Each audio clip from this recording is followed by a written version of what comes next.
Я приветствую вас, дорогие друзья, уважаемые гости и подписчики моего канала. Евгений Копатько на связи прямо сейчас. Евгений Эдуардович, здравствуйте. Здравствуйте, Александр, и те, кто нас слушает и смотрит. Начать наш разговор я хотел бы сегодня с, таких достаточно тревожных известий. Bloomberg написала несколько дней назад, сегодня «Экономическая правда» в Украине написала о том, что денег-то до июня. Надо там разблокировать помощь МВФ, 5 с копейками миллиардов, но голосов нет в парламенте. Короче, швах. И вот надо как-то выпутываться из этого клубка. Орбан не дает добро, пока не дает добро, у него там стартуют выборы, до них ровно 2 недели. В общем, ситуация катастрофическая. На фоне этого Зеленский едет на Ближний Восток, посещает несколько стран, заручается поддержкой, говорит, вот, у вас есть то, что нам нужно, говорит, важные встречи, все очень ключевое. Но многие отметили, что проехавшись по арабам, в Израиль так и не заехал. Странная геополитическая реальность на фоне того, что происходит, но деньги где брать? Неужели там страны Персидского залива, на них расчет, что они поставят плечо? Или тут как бы исключительно оружейный интерес продолжения войны и противостояния? Что думаете? Ну, начнем с того, что Украина уже не один из ключевых экспортеров оружия, как это было до войны и до второго Майдана, когда Украина входила в десятку экспортеров оружия. Но это за счет просто советского наследства и наследия советского было. Второй момент. Я думаю, что когда мы опять слышим с вами о том, что денег хватит на 2 месяца, я думаю, их хватит как минимум на 2 года.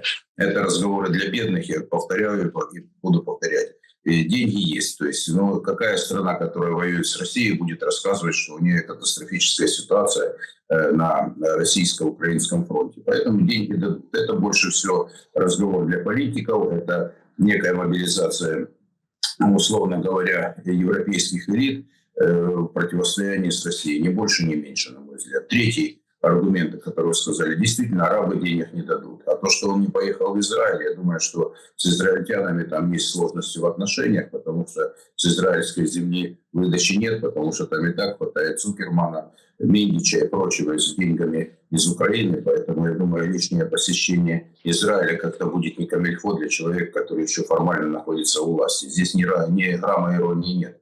Потому что, по большому счету, израильтяне тоже понимают, что деньги возвращать они тоже не будут в Украине. Вот. А сколько их там ушло на самом деле, вопрос остается открытым. И поэтому Зеленский в этом случае, не то, что нежелательная фигура, но придет время иммиграции. Вопрос Лондон, Израиль или еще какая-то другая страна, там тоже круг будет не очень большой.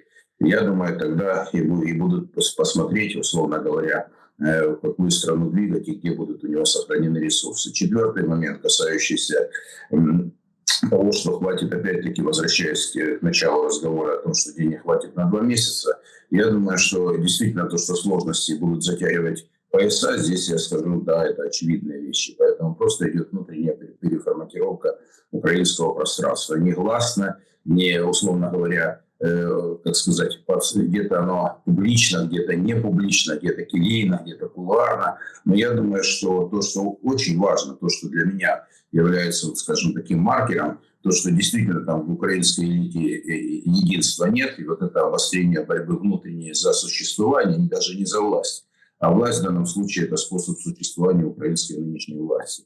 Так, а переформатирование, подождите, в чем? Вот смотрите, все же красиво, да? Есть офис президента, есть 5-6 менеджеров, и как-то это все и происходит. Но мы же это видим очень четкие сигналы. Сам Трамп говорит и репостит материалы о том, что а вот Украина такая-сякая, да, там, а где деньги, да, которые выделялись?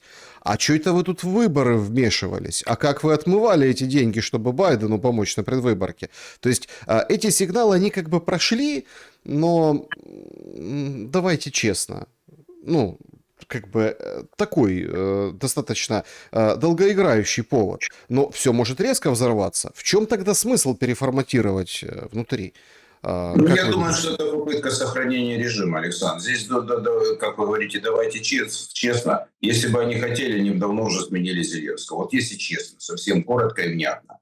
Еще раз говорю, ресурсов и возможностей у американцев более чем достаточно. И в данной ситуации, знаете, я думаю, что не то, что он не всесилен, как правильно сказать. Давайте так. По поводу нападок на Орбана, угроза жизни его близким, мы с вами это уже обсуждали какое-то время назад, и ваши коллеги тоже, которые в эфире обсуждают. Слушайте, уже более чем заход за красную линию Трампа, ну уже, пожалуй, очень сложно что-либо придумать. Человек, который на прошлой неделе дает публичную поддержку Орбану, что это его друг, что человек, которого он хочет ему победы, и что это, собственно, Венгрия будет как бы великой, если будет Орбан, то это, собственно, четкое послание, собственно, и, там, не знаю, европейским элитам. Но европейские элиты это разве беспокоит? Я думаю, что они собрались в последний решительный бой по смене Орбана. Вот здесь вот как бы Ой, действительно... там же вообще, я должен добавить, извините, информация, там же как сейчас, раскручивают эту историю, есть какой-то агент, который перешел на сторону Венгрии, который говорит о том, что там всего общая сумма 50 миллионов евро направляется конкретно на поддержку Тисы. Короче, там не просто шпионский скандал на шпионском скандале, а там еще есть конкретный человек, который перевербован, перебежчик. Ой, как интересно. Слушайте, и я так думаю, что там до 12 числа осталось не так много времени, но мы еще что-то точно узнаем в контексте противостояния Украины против, ну, или Зеленского против Орбана. Но в некоторых случаях, Александр, мы и действительно как подогреваем свой интерес вот этими такими шальными новостями, с одной стороны. А с другой стороны, знаете, это такая текучая история, которая по большому счету сути не меняет. Это где-то умозрительные какие-то наблюдения, рассуждения людей, которые, собственно, далека и Венгрия, далеки и выборы в Венгрии. Ну, есть специалисты, есть люди, которые этим занимаются, интересуются. Мы ни в коем случае не умаляем их как бы возможностей, знаний и понимания предмета. Но есть одна история, вы правы, 13 дней до выборов. Ситуация будет напрягаться. И очень серьезно. Венгрия действительно камень преткновения для Украины. Это, знаете, вот так первое, второе, третье, компот и все, что хотите. В меню в этом предвыборном электоральном. Здесь Украина завязана по полной программе. 50 миллионов евро – это большие деньги, которые даются на ТИСу. Я так полагаю, что это только часть засвеченных ресурсов, потому что дают деньги европейцы, потому что им Венгрия не очень интересна с точки зрения страны, которая каким-то образом реверансы делает Соединенным Штатам. Плюс мы видим действительно коллективный западный саботаж относительно Трампа и его, как минимум, событий на Ближнем Востоке. Знаете, один специалист, вот я где-то вот так вот в пабликах прочитал, говорит, что действительно, наверное, уникальный случай, когда большинство и потенциальных союзников Соединенных Штатов желают поражения Америки. Вот это как негласно, это то, что мы не померяем никакой социологии. Ну, собственно, социология в Штатах дает, что Трамп там точно не фаворит. И то, что там у него ситуация не очень хорошая. Но справедливости ради надо отметить, это вот тот случай, когда и у Камалы Харрис, и там у губернатора Калифорнии показатели еще значительно более плохие, чем у самого Трампа. Вот в чем суть. Трампа, да, не любят, это однозначно, но их не любят еще больше. То есть демократы не смогли дать некой альтернативы в виде какого-то персонажа, в виде какого-то политического игрока или актора, как принято говорить. И я думаю, что здесь сейчас просто вот неприятие тех, кого не любят больше или будут любить больше. Ну а в этом, на фоне этого развиваются события, которые держат в стрессе весь мир, не только Арабский Восток, и тут же визит Зеленского, откровенно говоря, непонятная история, но точно не помогут ни оружием, ни дронами, ни специалистами. Потому что на самом деле заявление тех же Соединенных Штатов, того же Трампа, что в последнюю очередь обратился к Зеленскому, они о многом говорят. То есть это реальные отношения. Но почему не меняется эта власть? Я думаю, что просто не то, что не пришло время, не потому что нет каких-то возможностей. Нет, я считаю, что на самом деле у Запада, у Европы и у Штатов есть масса возможностей поменять власть на Украине так, как они хотят, потому что альтернативы другого порядка. То есть, ну, знаете, у нас на Украине там до второго Майдана, в принципе, при всех издержках, при всех сложностях мы должны констатировать, был некий баланс властей, разделение там юго-востока, центра и запада, ну какие-то там типа прозападные, пророссийские или, скажем, позиции, которые отстаивали там нейтралитет государственный, ну то есть какой-то баланс так более-менее присутствовал. Сейчас этого баланса нет, и поэтому вопрос, я думаю, что Украина в ожидании находится перемен, в ожидании кадровых перемен, потому что вот то бурление, которое идет с персонажами, там, с новыми игроками, с новыми политиками, которые делают некие заявления со статьями Залужными, с выступлением Буданова, с заявлениями Федорова и прочих товарищей о переформатировании Верховной Рады Арахамии. То есть, по списку мы как минимум обозначили несколько позиций, которые, безусловно, в украинском политическом пространстве, информационном, так или иначе присутствуют. Вопрос, как это будет реализовано, опять-таки, мы точно понимаем, что деньги, пока будут деньги даваться, будет, собственно, существовать режим. Второе, мы понимаем, что условия для, скажем, монолитность украинской власти, ее нет, это тоже очевидно, это подтверждают и ваши коллеги, которые выступают в своем эфире, и ваше мнение в этом плане тоже достаточно созвучно. Вопрос, куда, как это пойдет, будет развиваться дальше, по-прежнему остается открытым, потому что действительно Украина не только уходит на периферию, она один из очагов напряжения в мире сейчас, на который завязано много, скажем, событий, стран. В частности, давайте так, Венгрия – это действительно болевая точка Европы сейчас. Хотим мы этого или не хотим, нравится это или не нравится. 2 недели, они не то что потрясут этот мир, но они действительно для Украины будут иметь довольно большое значение. Как минимум для украинской власти, пусть в нынешнем ее состоянии, поражение Орбана – это будет для них большая победа. Эти вещи нужно просто, наверное, понимать для нас, и очевидно, и для европейцев будет это каким-то образом на какой-то момент, может быть, сблизит, в какой-то степени покажет возможности, условно говоря, западной элиты в противостоянии такому негласным Соединенным Штатам, потому что они публично заявляют любви к Трампу, но тем не менее в украинских средствах массовой информации очень много негативных комментариев. Дальше, Как вы думаете, если, сейчас все к этому идет, по крайней мере, это все расписывают, разные сценарии, одни говорят, будут захватывать остров Харк, другие говорят, будут 2 острова захватывать, другие говорят, и остров, и побережье, третьи говорят, да нет, Wall Street Journal написала, что опять, наверное, возьмут с собой дискомбомбулятор и таким рейдом прорвутся, заберут обогащенный уран, увезут, и в принципе все. Да, то есть вот такая вот будет спецоперация, такая вот, набег такой своеобразный. И сейчас вот пойдет, не пойдет. Смотрите, вот в любом случае будет или не будет, это сейчас принципиальный момент. И даже вот предположим, да, какая-то наземная сухопутная операция Трампом будет организована, и, в общем, он направит военных американских непосредственно в Иран. Как это изменит расклад, который вы описали выше? Ведь тут же как блондинка и крокодил, 2 варианта. С одной стороны, все скажут, ой, ничего себе, так давайте поддержим. То, чего и добивался с самого начала Трамп. Где, мол, мои союзники, где вы, НАТО? Обида это была такая вот тяжелая. Вот с Мерцем эта перепалка. Говорит, елки-палки, говорит, не твоя война. Так Украина тоже не наша война. А тут они как бы сольются в едином экстазе, как только этот шаг сделает Трамп. Или наоборот, все будут смотреть с попкорном, как условно гробы из Ирана отправляются в Соединенные Штаты Америки, и Трамп тогда себя похоронит. Вы какой вариант рассматриваете?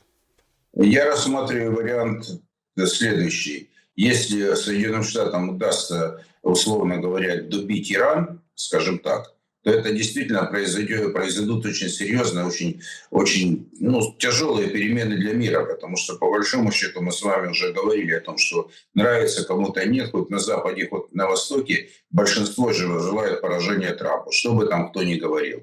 Даже эти, смотришь иногда опросы в третьих странах, кто кого поддерживает, страны, которые даже далеки от России. Но там точно Трамп не является, условно говоря, фаворитом в этих оценочных суждениях. У европейцев тем более. Я вам приводил в каком-то из эфиров данные о том, что больше 20% личной поддержки Трампа нет нигде в Европе. Пожалуй, кроме Венгрии. Но мы берем базовые страны, наиболее крупные экономики. Дальше.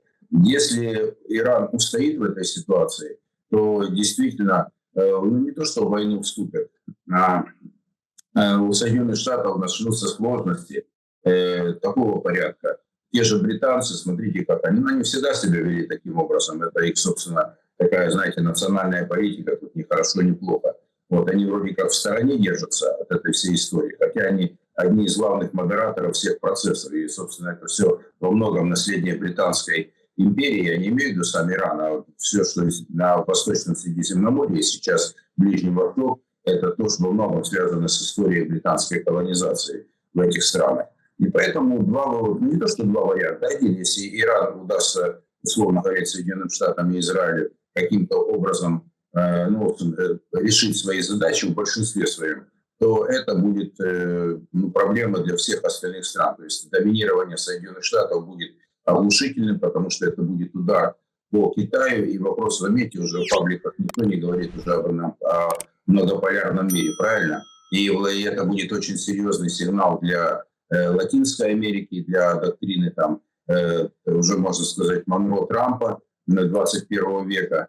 И думаю, что Соединенные Штаты почувствуют себя более уверенно. Но опять-таки есть серьезное противостояние в мире. Иранцы показали, что сопротивление, которое не ожидал никто, ни израильтяне, ни американцы, там все прогнозы разговоров об искусственном интеллекте было невероятно много, о том, что применяются невероятные какие-то знания, плюс как его называли, я даже не выучил это слово, с чем они Мадуро брали там, напоминаю, навязывается слово неприятное. Так вот, речь идет о том, что на самом деле для Соединенных Штатов сейчас вопрос такой: уйти или каким-то образом усилить свои позиции. Сухопутная операция создаст дополнительные проблемы. Мы на самом деле, вот то, чего я четко до конца не понимаю, реальный потенциал Ирана. Он оказался значительно сильнее даже по тем вторичным признакам, потому что все секретят эту информацию, все как-то дают ее очень в искаженном ключе, что, собственно, европейцы, американцы и страны Ближнего Востока, но тем не менее сопротивление очень серьезное, и по потерям Соединенных Штатов, наверное, со времен Вьетнамской войны, они вряд ли имели такие потери по своим военным базам, по прежде всего инфраструктуре. О человеческих потерях, наверное, будут и, наверное, скажут позже, но полагаю, что там все очень не шоколадно, потому что вот это окружение от успехов привело, сыграло с Трампом злую шутку. И разговаривать о том, что 20 они победили, 25 они раз уже захватили все, что можно, и истребили, чего даже нельзя. И поэтому, не знаю, сухопутная операция, опять-таки, если Иран стоит, в мире есть шанс о том, что действительно доминирование Соединенных Штатов пошатнется. Если нет, то Соединенные Штаты действительно заявят себя как гегемон, и это удар, прежде всего, даже, по России это будет вторым этапом, кстати. Многие, кто говорят нам, и говорят, что как Россия себя вести, то есть потеря Ирана это очень серьезно, и по большому счету стратегический партнер как по договору, да, но он действительно оттягивал очень большие ресурсы, оттягивает противостояние. У России тогда будет значительно больше проблем именно в Средней Азии, в Закавказье и так далее. То есть если Иран упадет. Ну а с другой стороны, это проблема России. Кстати, Украина тоже с этого ничего хорошего не светит, по большому счету, потому что страна в данном случае это инструмент, это механизм. И как там дальше его использовать будет, покажет время. Это удар по Китаю. Вот я не знаю, как китайцы себя поведут. Я полагаю, что у индусов есть большие вопросы. Я понимаю, что у Пакистана есть большие вопросы к Соединенным Штатам. Если где-то будет некое совместное действие, направленное против Соединенных Штатов, они где-то, да, остановятся. Но пока, знаете, мир демонстрирует, наблюдает, вроде сочувствует, но как-то, говорят, помогают и китайцы, как-то и кто-то, но эта поддержка, я полагаю, в этих условиях, в принципе, может быть более существенной, если так сказать, прежде всего со стороны Китая. Евгений Эдуардович, переговоры. Знак слабости для Трампа. Сейчас там есть Турция, Пакистан, и, в общем, они передали условия о том, что, в общем, Иран хочет брать денежку за Ормузский пролив. Трамп, как ребенок, радуется 10, потом 20 судам, которые как бы подарили. Как вообще формулировка, подарок в контексте противостояния сейчас, да, бомбежек Ирана американо-израильским. Иран, который бомбит страны Персидского залива. Вообще как-то формулировка не вяжется, но тем не менее. У меня такой непраздный вопрос. Вот по состоянию на сейчас, а где легче договориться? По Ирану или по Украине? Хороший вопрос. Я думаю, что, наверное, если хотите, для Соединенных Штатов более жизненно необходимо договориться по Ирану. Это, наверное, то, что бы я видел со стороны. По Украине легче договориться, опять-таки, если меняется власть на Украине. Там вопрос смены власти стоит быстрее. Я утверждаю это. То есть, если взять по факту, субъектность у Ирана на сегодняшний день существенно выше. Но договариваться можно, если субъектная позиция. Украина, это, я думаю, все-таки разговоры, и мы в него втянуты так или иначе, и все, кто занимается, так или иначе интересуется этим вопросом, мы прекрасно понимаем, что если они захотят, они решат задачу значительно быстрее, я бы сказал, стремительно. Это мое глубокое убеждение. Вот. И в данном случае Украина это не столько о субъектности, сколько о том, что это такой, знаете, ну, если хотите, геополитический обман или самообман ряда акторов, которые участвуют в этом процессе по Украине. Вот мое мнение таково сейчас. Легче договориться, наверное, с Ираном, потому что он сейчас более субъектен, и если его поддержат другие страны. По Украине не то, что легче договориться, там легче решить задачу в случае ротации власти. Я думаю, что Западу это вполне по силам, но они этого не делают в силу, это не делают в силу ряда причин, потому что никому это не нужно, это игра в доброго и злого следователя, и я думаю, что украинская элита этим пользуется. Но опять-таки все предпосылки для смены власти на Украине есть, я их вижу, как социальные, так и политические. Очень интересно, внутри Украины сейчас развивается ситуация с женской мобилизацией. Билборды увидели, сухопутные войска комментируют, да, это просто там набирают. Ну, это как бы... Ну, опять, тут тоже надо просто подумать, включить рацию, трезво взглянуть на эти билборды, которые мы завесили, что, ну, там не только про дронщиц, там в принципе, да, что женщина может все, и это женское дело защищать страну. Такие лозунги, в общем, как-то все понимают, что к этому идет. Но крики о том, что да нет, или... Ну, понятно, что окно Овертона, оно расширялось постепенно. Сейчас у многих женщин проблемы, которые с удивлением узнают, что их занесли в резерв плюс, ну, имеется в виду, на воинский учет поставили, а они как бы и образования такого не имеют. Ну, в общем, изначально не подписывались на эту всю историю, и теперь должны судиться, как-то их должны исключать, потому что типа ошибка. Да? Но тут другой момент важен. Сейчас нам очень бодро, ну там перемена дат, да, Израиль прикрывает храм гроба Господня, на вербную, как бы вербное воскресенье там запрещены службы для католиков. В общем, непонятно, что будет с огнем благодатным. То есть вообще неясная ситуация, да, впервые за 100 лет такое. А у нас же Пасха по новому календарю. Ну, по вот этому вот новоделу. Не 12 апреля, а вот, да, раньше, получается. И показывают и рапортуют, что смотрите, смотрите, сколько украинцев возвращаются из Польши, там, очереди на границе, они все вот досмотр, вот куча народу, мол, праздники. Но, тем не менее, возникает очень интересный момент. Польша объявила, что хочет построить современный электронный барьер за 120 миллионов долларов на границе с Украиной, чтобы защититься от незаконного пересечения. Столбы с камерами, дневной свет, тепловизоры. Короче, какая-то вот прям очень интересная ситуация. На фоне женской мобилизации, на фоне вот этой вот миграции, на фоне того, что и так, в принципе, граница-то на замке, только с другой стороны, как будут развиваться процессы внутри страны. Вот это же сейчас на самом деле, мы, конечно, там следим за Ираном, следим за там, Донбассом, сейчас поговорим про Донбасс, но люди как будут жить вот в этот, на этом этапе безвременья, да, то есть отсутствие принятия решений. Мы видим, что гайки закручиваются, и совершенно все ничего не указывает. Все указывает на то, что война будет дальше, а ничего не указывает на прекращение этой войны. Ну, давайте так, Александр. Ресурсы для войны есть. Их хватит и мужского, и женского. Тут гендерная разница, наверное, особого значения не имеет. Она скорее имеет социальное или такое, знаете, социально-политическое значение. Почему? Потому что вот уже все должны защищать страну, хотя по факту-то войны нет, если с юридической точки зрения. Война-то не объявлена-то. Давайте так, у нас товарооборот еще России и Украины был 22-23, который исчислялся в миллионы долларов. Транзит шел до момента захвата Суджи. Правда ведь? Ведь все эти вопросы такая странная как бы история. Тут война, тут не война. Вот. Но если говорить о том, что как будут решаться эти вопросы, вы говорите, там люди едут. Да, поедут, наверное, поедет какое-то количество людей. Да, это очереди, которые свидетельствуют о том, что часть людей хотела бы приехать на Украину там, на праздники.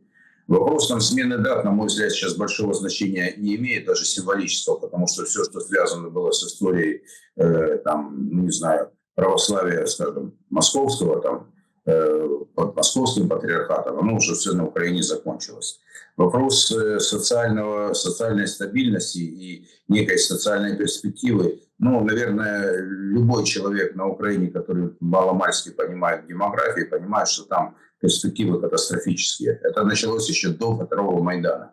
Я еще раз напомню о книге. В свое время в 2009 году вышла книга «Прогноз на будущее», где Роберт Шапиро там описывал Украину как страну с наиболее сильной в мире депопуляцией. Это тогда уже было. Потому что социальные процессы, Александр, которые прошли после 91 года, они ломали и ломают украинцев сейчас. То есть, в принципе, то, что вы говорите, закрученные гайки, да их уже закрутили, дальше некуда. Главное, чтобы резьба не слетела в этой ситуации. Дальше демографическая ситуация будет только ухудшаться на Украине. Это все специалисты по демографии об этом говорят. То есть пока тренд даже на остановку процесса, скажем, депопуляции населения не изменился. Минус 300 тысяч в год по населению – это те данные, которые, условно говоря, как говорится, объективного демографического контроля. Возврат людей, социализация в украинскую жизнь возвратная, ну, наверное, возможно только в одном случае, я сказал, если Украину возьмут в ЕС, и тогда действительно возможно. Так а как ее возьмут? Ну, Подождите, какой ЕС?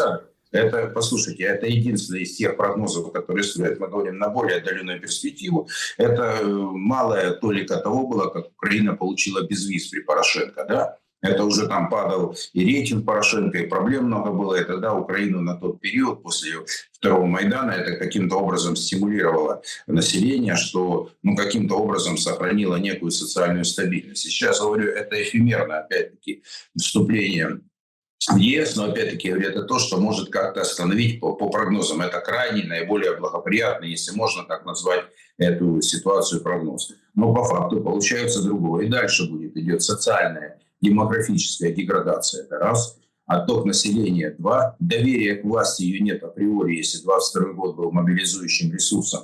Вы сами помните, что у Зеленского рейтинг был ниже, чем у Трампа, да, перед 22 годом. Эти вещи нужно тоже помнить и понимать. А потом, на протяжении, наверное, около 2 лет, это порядка 90% поддержки. Сейчас этой поддержки нет. Ее уже не будет. Ее просто не будет в силу того, что те модераторы процесса, или те люди, которые так или иначе пытаются чем-то там заниматься на Украине в плане некого социального прогнозирования или мониторинга, свидетельствует о том, что, наверное, в Украине и будет также дальше такое затухание политическое. То есть социального порыва нет, социального единства нет, социальной солидарности нет. Я называю те факты, которые свидетельствуют о том, что это держится только на силе. Только на силе. И вопрос о женской мобилизации как раз и говорит на то, еще одно, условно говоря, гайку там закрутили, оно все уже закручено. Из страны вы не выйдете. В армию вы пойдете по-любому, там, по задаче Федорова, там сейчас по заказу его уже будет там электронная мобилизация, то есть вам карточку включат еще, то есть технологии будут работать в полной мере, чтобы человек оказался под тотальным контролем у власти. Ну, есть и другая сторона, потому что нет уверенности в том, что будет дальше. Уже никто не собирается там, условно говоря, заниматься выборами сейчас, это раз. Второе, они понимают, что выживаемость зависит от того, кто нужно договариваться с европейцами. Очевидно, вот этот вектор перекинулся европейцами. Пока единственные, более последовательные, постоянные союзники – это Британия, Франция, Германия, ну и опять-таки прибалтийские товарищи. Ну и включая финнов, которые, в принципе, попали, очевидно, в очень глупую ситуацию, по-другому не скажут. Это глупо, я так иронизирую, потому что имея все, что от сотрудничества с Россией со времен Российской империи и вступив в НАТО в 22 году, в общем-то, понимаю, что, в принципе, они из этого, хотят получить геополитический какой-то гештальт со временем, что если, условно, отщипнуть что-то от России, но надо забывать, что она зашла в те границы, которые определила в свое время Российская империя в 809 году, взяла Швеции столько, сколько нужно было взять для того времени, чтобы Финляндия сохранила свою автономию. Другого там не было ничего. Вот. А для Украины ситуация будет несколько другая, потому что на украинские земли претендуют венгры.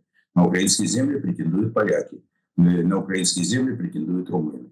И думаю, что при дальнейшей деградации социальной жизни на Украине этот вопрос станет более актуальным. Вопрос о стене, которые поляки хотят возвести, это ситуативная история, связанная с теми рисками, о которых часто пишут. Я польскую прессу мониторю, могу сказать следующее. Чего поляки боятся больше всего? В случае остановки войны мы понимаем, что это колоссальный отток людей вооруженных, обиженных, озлобленных, потому что которые ненавидят эту власть, которые будут разочарованы в Западе, которые имеют боевой опыт, и у которых, собственно, кроме слова «месть» и какое-то общение, нет ничего. Поэтому То есть, понимаем, подождите, то, что они этот проект будут реализовывать, это предвестник завершения войны? Нет, это один из рисков, которые поляки хотят предвосхитить, потому что они понимают, что эти риски есть. Я не знаю, какое предвестники, понимаете, Александр, мы с вами об этом говорим уже со времен прихода Дональда Трампа. Мы уже выборы с вами дважды, по-моему, должны были проехать и уже дважды избрать президента и парламент. Еще по весне, как бы не прошлого года, 25-го года, по осени второй раз был вариант, когда можно было делать выборы. Сейчас уже вроде 26-й год, правда ведь? И ничего как бы не случается. Уже промежуточные выборы в Соединенных Штатах. Но с другой стороны, давайте так.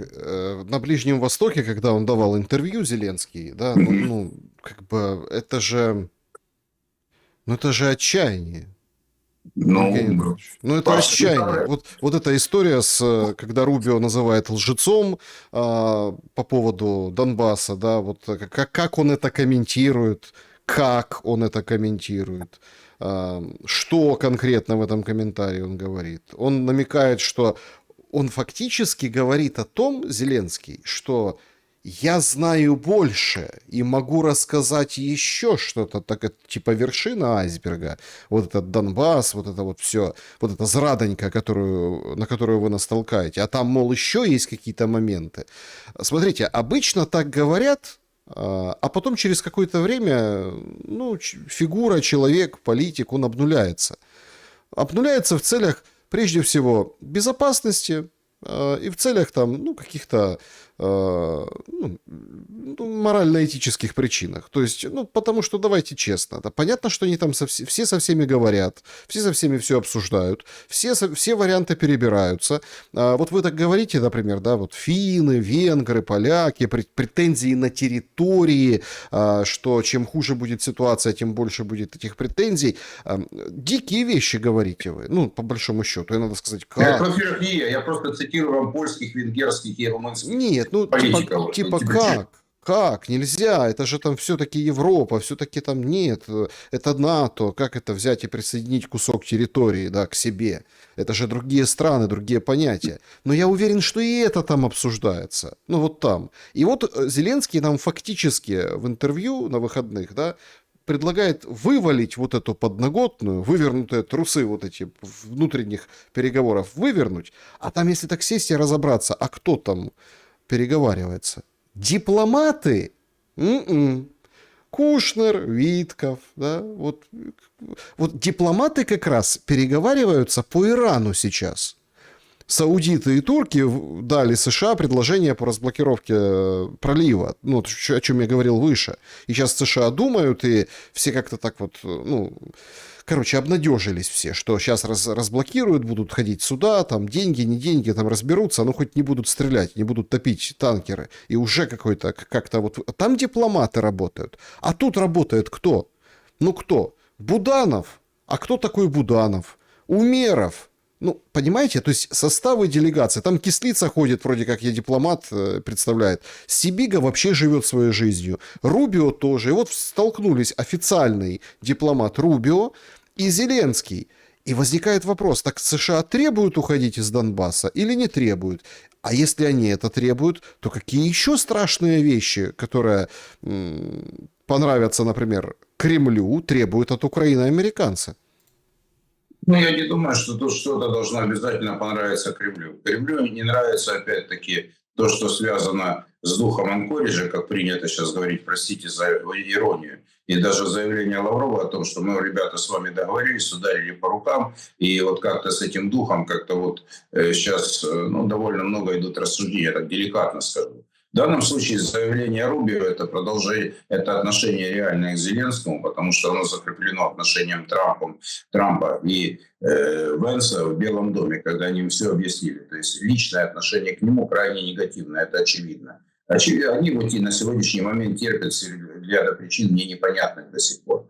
Но с другой стороны, отношение, что он врет и что он что-то может вывалить, это не испугает американцев. Вы правильно сказали, Витков и Кушнер, они в данном случае коммерсы, и в этой ситуации на них точно ничего не упадет. Наследие Байдена, как вы понимаете, он успел помиловать свой ближний круг, включая сына и так далее, и ничего там с ними по большому счету не случится. Это одна страна, в которой есть масса вопросов, которые они будут решать за счет туземцев. И то, что Зеленский точно их не испугает каким-то компроматом. Даже о том, что брали взятки там представители европейской элиты, вот, оно никак не даст.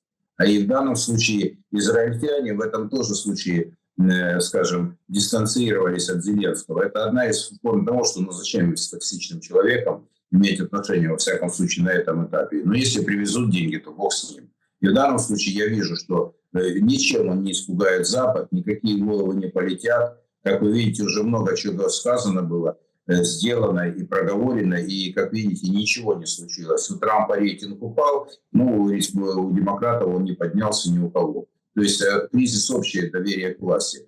И, знаете, подспудно есть вещь, которую мы с вами не обсуждали в эфирах, но часто подспудно говорят о том деле Эпштейн. Это отношение, это приговор всей западной элиты. Нравится кому-то или нет. Там были и республиканцы, и демократы, и европейцы, и деятели кино, культуры и всего прочего. И вот это моральное падение, которое, я точно здесь не полиция нравов, а люди, которые так или иначе имеют некий, которые понимают, имеют свое мнение, таких людей много и на Западе, которые очень критично относятся ко всей власти в целом, к этой глобалистской, как принято говорить. Вот это подспудно тоже то, что с социологами не меряется, но Александр оставляет то, что это такое, знаете, деградация всей вот этой западной элиты, потому что вот все проявление ее, оно вот выражено, вот то, что в названии называют полиция Эпштейна, это называют не только в России, вы видите, это называют и на Западе.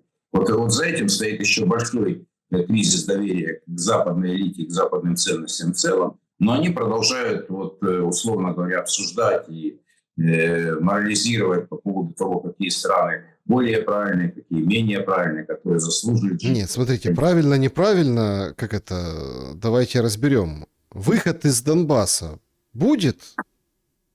Он по-любому будет. И вопрос это не суть переговоров, я об этом уже не единожды говорил.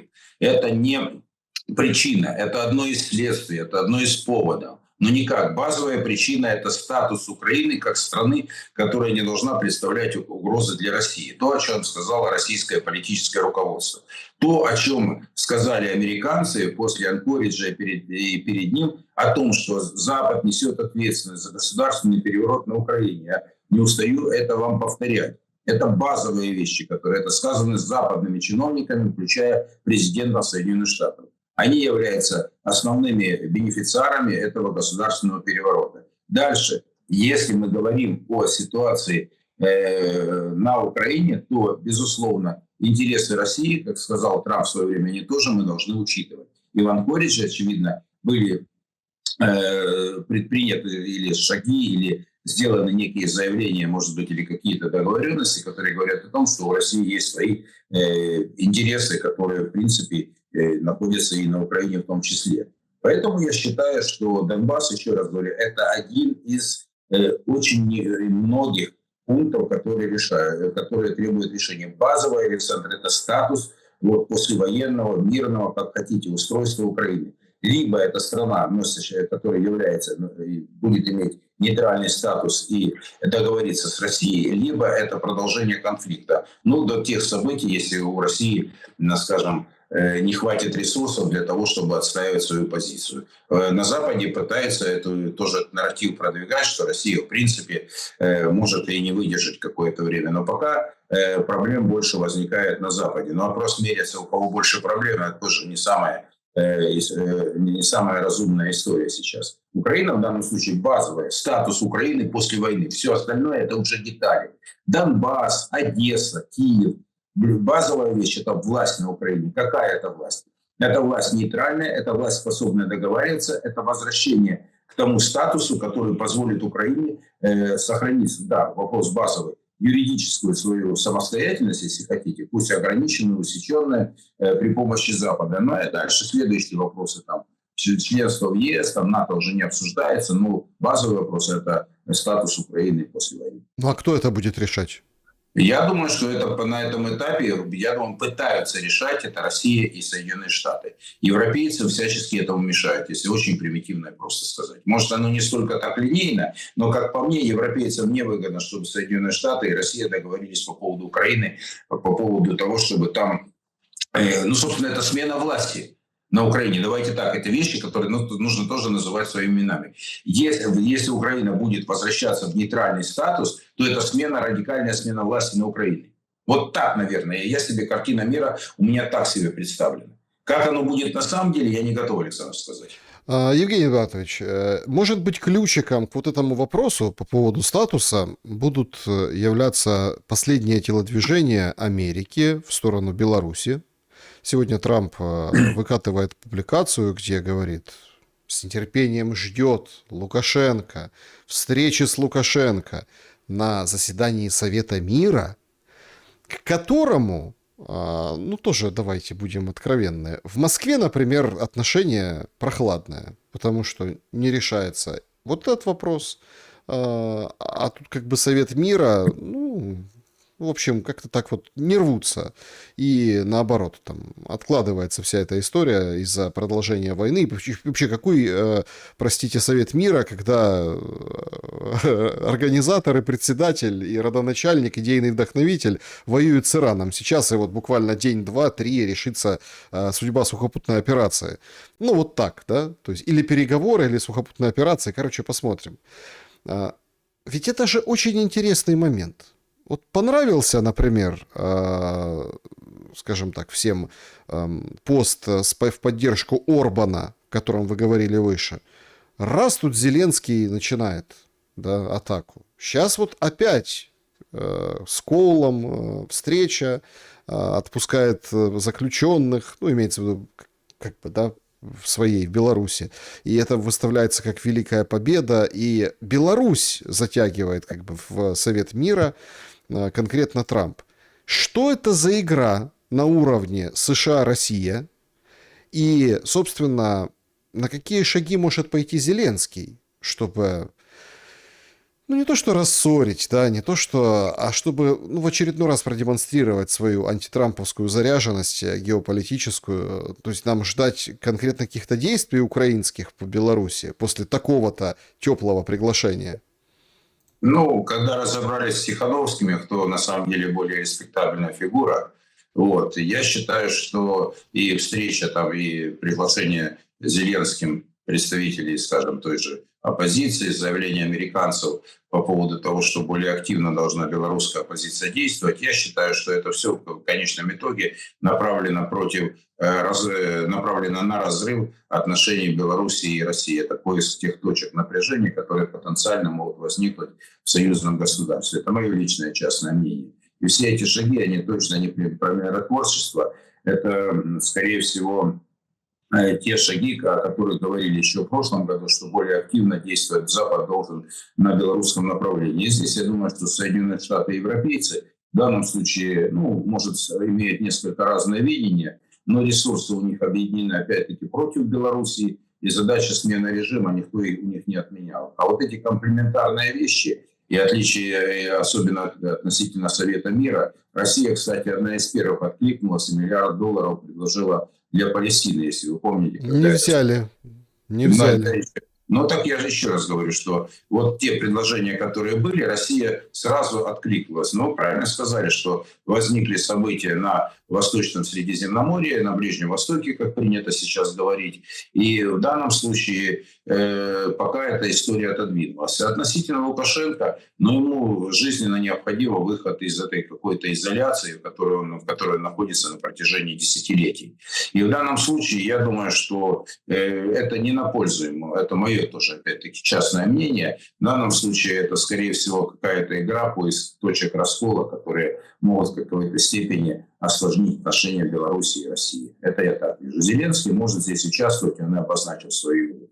Потому что как игрок того в этом регионе, он, да, имеет некие возможности, что и показало его заявления и действия по Венгрии, особенно в финансовом плане, негативные высказывания и какие-то дипломатические демарши относительно Словакии. По Польше там тоже все не шоколадно на самом деле, потому что и выступление Навродского, и все-таки поляки продавливают свою линию относительно антибандеровской политики Украины и думают, что здесь они будут последовательны, и они догнут эту ситуацию. Относительно Белоруссии, здесь это интересно литовцам, полякам, европейцам, чтобы Белоруссия, чтобы там произошла смена режима. Никуда они там никак не сменили гнев на милость относительно Лукашенко. А в данном случае это просто такая, знаете, легкая оттепель, в которой они, собственно, получат какие-то политические дивиденды, но что за это попросят и какие шаги будут белорусской власти, вопрос остается открытым. Я пока так вижу ситуацию. На мой взгляд, все эти шаги не миротворческого характера, а продолжение той политики на раскол Украины, России и Белоруссии. Интересный взгляд на события. Ну, ровно поэтому, наверное, Лукашенко так и отправился к Ким Чен Ыну, да, то есть с подарками, с договорами. А, Тоже понимает, чем это чревато, видимо, Лукашенко. Но меня интересует другой момент. Смотрите, мы сейчас видим, как, ну вот что на фронте вот все ждут, что что-то произойдет. Рассказывают о стянутой технике в районе Запорожья. Удары сумасшедшие были по Краматорску последние дни. То есть прилетало там по городу. Славянск то же самое. Оскол, дамбу подорвали. То есть мы видим, что идет какая-то подготовка, причем к чему-то серьезному. И кажется, что вот эту историю, ну, как бы нагнетают, да, для того, чтобы, в общем, ничего не произошло. Или фронт готовится к тому, что нас ожидают прям очень серьезные, яркие события, которые вообще изменят подходы в будущем, да, к сделкам с Трампом, к каким-то, не знаю, договоренностям. И ровно вот сейчас надо довоевать ближайшие там пару месяцев, и потом уже будет условная новая реальность, и вот эти какие-то новые условия. Помните, Небензя говорил в Совбезе ООН, что новые условия для Украины. Время сейчас новых условий, исходя из того, что готовится или видится на фронте. Как вам думается? Я думаю, что фронт — это продолжение политики будет, которая здесь. И действительно, здесь есть сложности и проблемы Украины на самом деле на сегодняшний день, потому что то, о чем говорят, и это ближе сходится не потому, что там людей нет. Людей хватит, денег хватит. Вопрос, действительно, могут быть сложности с оружием, ситуативно возможно. И вот здесь вот об этом как раз очень аккуратно многие эксперты говорят. Я опять-таки прислушиваюсь к мнению западных экспертов относительно того, как они видят развитие событий. Но мнение таково, что меньшим количеством людей можно делать сейчас значительно более серьезные, осуществлять шаги и действия против своих противников. Там не нужны миллионы людей. И вы, Александр, абсолютно правы.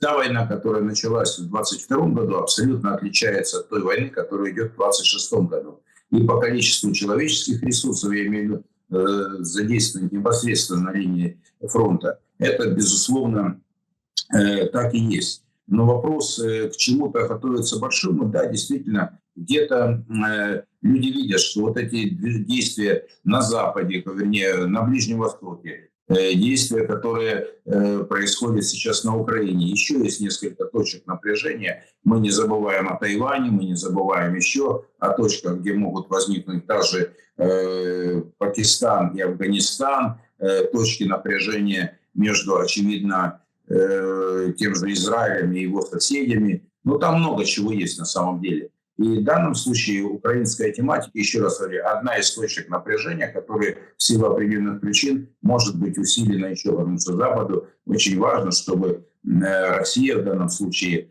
больше сосредоточена была на противостоянии с Украиной. Мир Западу сейчас, я имею в виду европейскому Западу, он не нужен. И поэтому, скорее всего, это будет дальнейшая мобилизация, это милитаризация сознания, которую мы видим, и создание именно в действиях определенных, и вот это то, что мы с вами говорили о женской мобилизации. То есть у человека уже не вызывает, как вещи не называется Нет, абсурдно. ну, смотрите, давайте так, вот тут там на выходных у меня было общение там с Украиной, центральная Украина, там туда западнее, ну, просто с людьми. Я для себя, я диву давался, если честно. Так правда сидят по хатам СЗЧшники, ну, то есть перебежками в темное время суток там, как вот, знаете, в 23:45 зайти в магазин и чтобы что-то, какие-то продукты купить, да, ну, то есть и так живут. То есть нам тут рассказывают какую-то вот эту вот историю о том, что там непобедимый народ, давайте все вместе, да, а если там этот и ухылянт, так эти ухылянты, они же и ССЧшники, и те, кто там держится и не доходит до этого. То есть есть жесткое сопротивление, вот как социолог, понимаете, оцените ситуацию. Есть прям жесточайшее сопротивление, уже стреляют, режут этих ТЦКшников, уже конфликты переходят, уже перешли в эту стадию, да, физического противостояния. А мы говорим о каких-то там 2 годах войны или там 3 годах войны. То есть народу все меньше и меньше, все больше и больше не хочет воевать. А мы тут какие-то замки из песка строим, сейчас роботы будут воевать, еще кто-то будет воевать. Сгребут в последних, бросят в бой. Ну, вам не кажется, что если так вот трезво посмотреть на вот именно социологически, то несмотря на то, что там на фронте, несмотря на какой очередной тяжелейший удар, там Одессу обстреляли, там еще Харьков, там, понятно, Краматорск я уже упоминал, по Киеву дроны шарашат. То есть, несмотря даже на это, очередей нету военкоматов, люди воевать еще больше не хотят. А это никаким образом не экстраполируется на государственную политику. Может, пришел тот момент, когда вот эта точка как бы перехода сейчас настанет? Или вы как бы не считываете политически эти моменты? Ну, давайте так, если социальные процессы, которые идут на Украине, мы говорим о тотальной деградации общества, но с другой стороны, милитаризация сознания и активной части, ну пусть трети украинского общества, которое заточено на войну, и миллионы людей, они в принципе так или иначе связаны с войной и боевыми действиями. Этого ресурса на сегодняшний день вполне достаточно при нынешних возможностях и ресурсах власти, извините за тавтологию. Те СЗЧшники, которые были, Александр, справедливости ради вам скажу, мы об этом говорили год назад. Та же самая история, а что будут, если люди будут массово сопротивляться. Это сопротивление пока носит, это сопротивление является массовым, но, как сказать, индивидуально массово, я так обозначил, потому что, ну, условно говоря, в некоторых населенных пунктах как-то там договариваются с этими СЗЧ, которые приходят там в эти магазины перед закрытием, где-то их не трогают, где-то откупаются. То есть этот процесс идет уже больше 1,5 лет, как мы с вами наблюдаем на самом деле. Как вот эта система, вот этот конфликт между властью и теми людьми, которые не хотят воевать, и вы абсолютно правы, что очередей нету, их и не будет. Но, тем не менее, армия держит линию фронта. Людей меньше нужно, и более, скажем, людей для поддержания вот этой линии фронта нужно меньше. А людей, готовых воевать, на самом деле, их еще по-прежнему немало. Линия фронта за эти, вот если взять 22 год и 26 год, то слово глубина линии фронта, она, по-моему, если по мнению военных экспертов, расширилась больше 40, то есть 60 километров, а было там несколько километров, 10-12, то так или иначе там меньше людей сидит в окопах сейчас, но больше занимаются удаленно, условно говоря, дистанционно. Нет, подождите, стойте. Я вот все равно, я с вами буду спорить, причем же жесточайшим образом именно к подходам. Вот меньше людей сидит в окопах, а куда всех гребут? Ну вот куда их всех гребут? четко нам было заявлено этими же барбершопными, что бусифицированный – это априори практически всегда штурмовик. Ну, если там что-то по здоровью или где-то еще, да. То есть нас отправляют, простите, элитные, ПВОшные, там какие-то экспертные войска на Ближний Восток, Зеленский. Там сфотографировали мужа Маши Ефросининой, ну, тут, который воюет, он, оказывается, в ПВОшник, он там сбивает мобильные группы. Но он в Дубае, ну, или где там, в Эр-Рияде. То есть, понимаете? То есть у нас есть, конечно, многие там, идут служить, вот эти все там всякие Золкины, всякие там вот эти блогеры, все, мы идем служить. А где они служат? Ситуация, ну, как рассказывают, опять-таки, отслужившие уже ветераны, причем публично рассказывают, следующее. Нам показывают вот эту, как бы, ну, верхушку айсберга, и все рассказывают, как надо воевать, и как надо до последнего, и как надо... Ну, короче, все для фронта, все для победы. Украинцы, єднаймося, гуртуймося. Почему это происходит? Потому что если ты скажешь что-то против, тебя отправляют в яму, в окоп, вот туда, на ноль, где ты без ротации непонятное количество дней, потому что ситуация на фронте динамичная, меняется. То есть ты можешь быть отрезан и сидеть уже там в полуокружении или в окружении сколько-то дней. Потом как бы откатится ситуация, потом можешь выйти, а можешь там и остаться. И все те, кто говорит что-то не то, их отправляют вперед. Ну вот просто бросают вперед, все. И там как бы выжил, не выжил, ну и хорошо. То есть и поэтому у нас такое единство, то, что вы называете милитаризация сознания, это абсолютно антагонистические вещи. Какая милитаризация сознания? Все хотят, чтобы война закончилась, а сознание милитаризируется, понимаете? Это напускное, потому что если ты скажешь что-то против, ты пойдешь на ноль. Если ты военный, если ты гражданский, если ты еще кто-то, ну, неважно. Вот как, вот эту конструкцию надо разрушить, и тогда мы с удивлением обернемся по сторонам и скажем, елки-палки, а украинцы уже навоевались и уже там готовы что-то принимать, соглашаться, останавливать и развиваться, ну, дальше как-то в мирную жизнь строить. Ну, смотрите, на самом деле я, Александр, не увидел предмета спора. Просто мы с разных сторон смотрим на одну и ту же проблему, очень серьезную для Украины.